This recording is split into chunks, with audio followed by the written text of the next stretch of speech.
Hello everyone, welcome back to my channel. I hope তোমরা সবাই ভালো আছো। চলে এসেছি আজকে একটা নতুন ভিডিও নিয়ে। তো আজকের ভিডিওটা একটা অন্যরকম ভিডিও, একটা ভালো লাগার ভিডিও। আজকে হচ্ছে 4th মে।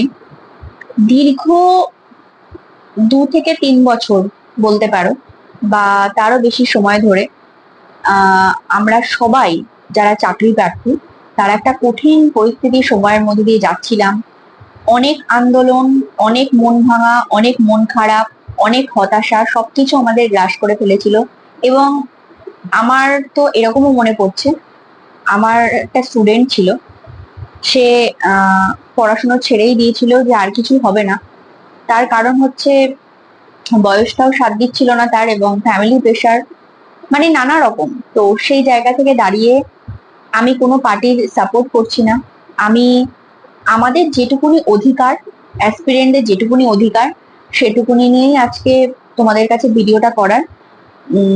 আমি শুধু এটুকুনি বলতে চাই, প্রত্যেকটা বছর, প্রত্যেকটা পরীক্ষা, এত এত স্টুডেন্ট প্রত্যেকটা বছর তারা গ্র্যাজুয়েশন কমপ্লিট করছে, মাস্টার ডিগ্রি কমপ্লিট করছে একটা সুন্দর ভবিষ্যতের জন্য, একটা সুন্দর জীবনের জন্য, সবাইকে ভালো রাখার জন্য।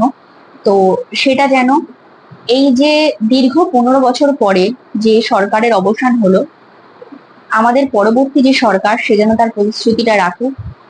আমাদের বেশি কিছু চাই না, শুধুমাত্র সঠিক নিয়োগ, স্বচ্ছতার সাথে নিয়োগ, এটুকুনি হলেই আমাদের মতো যারা অ্যাসপিরেন্ট আছে, যারা সত্যি বঞ্চিত, যারা নিপীড়িত, একটা চাকরির জন্য আমরা আন্দোলন করা, ডেপুটেশন জমা দেওয়া, পিএসসি ঘেরাও, কত কাজ মানে আমরা করেছি শুধুমাত্র একটা চাকরির আশায়, একটা দুর্নীতিমুক্ত পরীক্ষা হওয়ার আশায়। সেগুলো যেন আমাদের আর দেখতে না হয়। আমরা আশা করব আমাদের সব সমস্ত স্বপ্ন সবার পূরণ হবে। আমি এই কদিন পড়িয়েছি ঠিকই, বিগত 2 বছর আমি প্রথমে যেসব ব্যাচগুলো আমি 4টে পড়াতাম সেগুলো কমিয়ে 2টো নিয়ে এসেছি। খারাপ লাগতো কোথাও গিয়ে, হয়তো এই স্টুডেন্ট গুলো আমার কাছে আশায় পড়ছে, কেউ জিএস, কেউ ইংলিশ পড়ছে, একটা চাকরি পাওয়ার আশায় হয়তো দীর্ঘদিন ধরে তারা পড়াশোনা করে যাচ্ছে, কিন্তু অ্যাকচুয়ালি কবে পরীক্ষা হবে সেটুকুনি আমারও জানা নেই, তাদেরও জানা নেই। নিজের প্রতি কোথায় গিয়ে একটা খারাপ লাগতো যে আমি যে পড়াচ্ছি, ডিরেকশন দিচ্ছি, তাদের লক্ষ্য স্থির, তারা এত কষ্ট করছে, এত পয়সা, দেখো প্রত্যেকটা জিনিস পড়তে গেলেও কিন্তু পয়সা লাগে। হয়তো যেটা তোমাকে দিল্লিতে গিয়ে পড়তে হয়তো 1.5-2 লক্ষ টাকা খরচা, কিন্তু তোমাকে এখানে পড়তে কিন্তু 10-15 হাজার টাকা খরচা হবে। অর্থাৎ টাকা ছাড়া কিন্তু কিছুই হয় না।